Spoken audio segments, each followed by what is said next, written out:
prepare for question. We will be talking about role of medial vein open osteotomy for osteoarthritis C.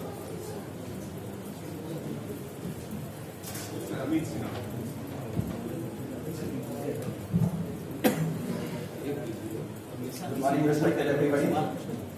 Osteoarthritis is a disease of biological degeneration of articular cartilage and malalignment of the mechanical weight-bearing axis of the body, wherein it is shifted towards more medial aspect.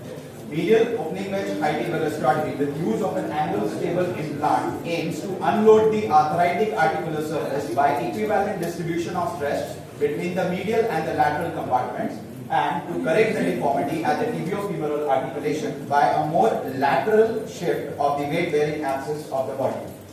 Thus, via this study, we intended to study the efficacy of the procedure in patients with medial compartment osteoarthritis with varus deformities. So, this was a prospective study incapacitating a total of 48 patients in total, with 34 patients having minimum of 1 year of follow-up carried out between 2015 to 2018 with a mean patient age of 55 years. We included patients with medial compartment osteoarthritis with varus deformities and patients who gave consent to be a part of the study and surgery.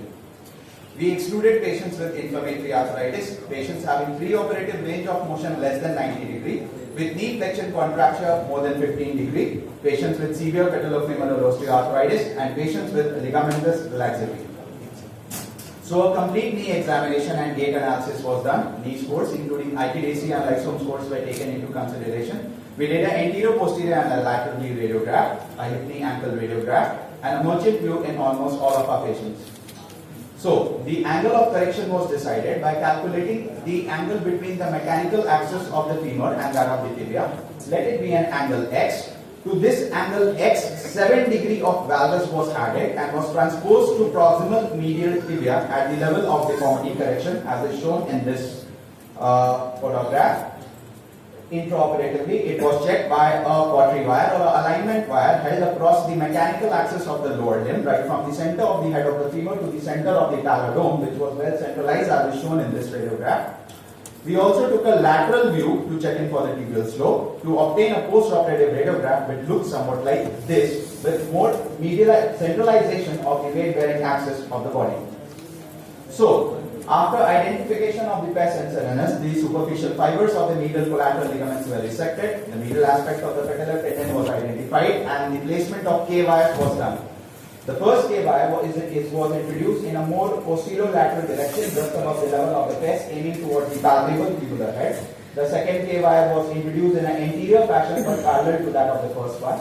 The osteotomy was carried out along the K-wires, keeping about 6 to 8 millimeters away from that of the lateral aspect. The second plane of the osteotomy was carried out along the light green lines at an angle of 135 degrees to that of the first one. The osteotomy site was opened up first by use of a series of osteotomes, followed by application of a bone spreader, which was opened up to a pre-assigned angle of X plus 7 degree of valgus. With the laminar spreader in place, the Tomofix implant was applied to obtain a radiograph which looks somewhat like this. So this is a post-operative protocol that we followed, where patients were allowed to be bearing at 6 to 8 weeks of the surgery. We assessed our patients at 3 months, 6 months and at 1 year, wherein our lysome scores improved significantly from 50.2 to 80.8. Our ITDC scores improved significantly from 37.9 to 68.2. The average angle of correction that we achieved was 18 degrees. 4 of our patients had hematoma, out of which 1 got infected, for which a wound debridement was done. So, this is a bilateral AP standing X-ray of a 58 years old gentleman with bilateral varus deformity, bilateral medial compartment osteoarthritis, left more than that of right. This is a lateral radiograph of the same person.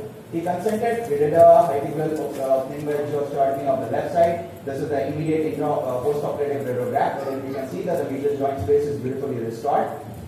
This is a follow-up after 3 years, where we can see medial joint space is still good. And this is the lateral radiograph of the same person. In this video, we can see the patient walking well enough. So, this is again a bilateral radiograph of 77 years old female with bilateral medial compartment osteoarthritis, bilateral varus deformity, again left more than that of right. She consented. We did a needle opening wedge high tibial osteotomy of the left side. This is the immediate post-operative radiograph. The radiograph at 3 months, medial joint space good. the clinical photography, wherein we can see that the alignment of the left lower limb is maintained as compared to that of the right, which seems to be in a varus deformity. So she came to us again at 6 months, this time with complaints of her right knee exacerbated. We did a tibial shortening of the right side. This is the immediate post-operative radiograph, the medial joint space. Good. Follow-up at 6 months of follow-up, the medial joint space again is good. And here we can see that the alignment of both the limbs is maintained and is corrected as compared to her pre-operative status when both the limbs were in varus deformity. So far as studies are concerned, they have shown significant improvement in subjective and objective clinical scores so far as medial opening wedge high tibial osteotomy with angle stable device is concerned. So far as the gap created by osteotomy is concerned, there are studies indicating placement of wide variety of materials, right, apart from allograft to autograft to bone marrow substitutes, PRP and whatnot. However, there are studies that indicate that a gap of about 16 to 20 mm can be left unfilled, and so in what we followed and we obtained good results. They were suggesting the fact that medial opening wedge high tibial osteotomy with use of an angle stable implant without the use of a bone graft is an effective modality to treat patients with medial compartment osteoarthritis with varus deformities. These are my references. Thank you for your kind and patience. Any questions from the house? What is the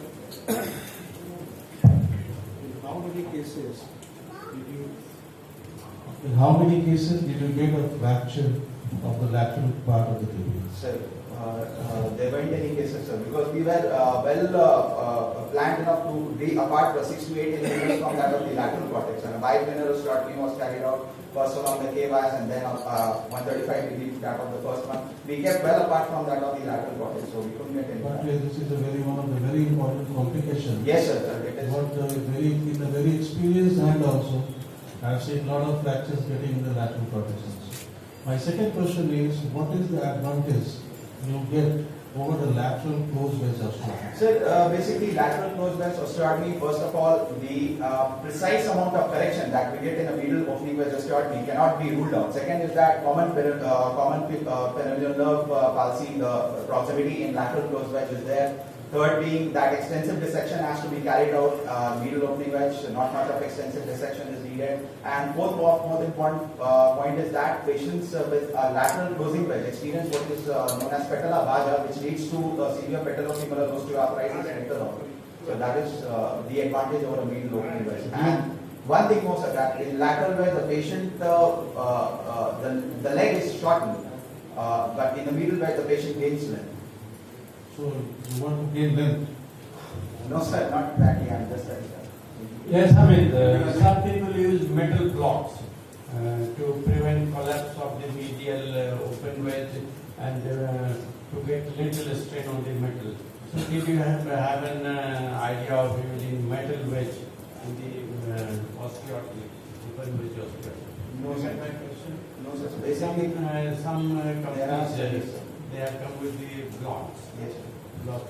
Thank you, sir. Basically, Yes, sir. Thank you, sir. Amit. Yes, sir. Amit, please. Okay. Now, next speaker, we are talking about same thing you will be training with mid-fibrectomy. Dr. Anand Akash. Am I right? Anand Akash.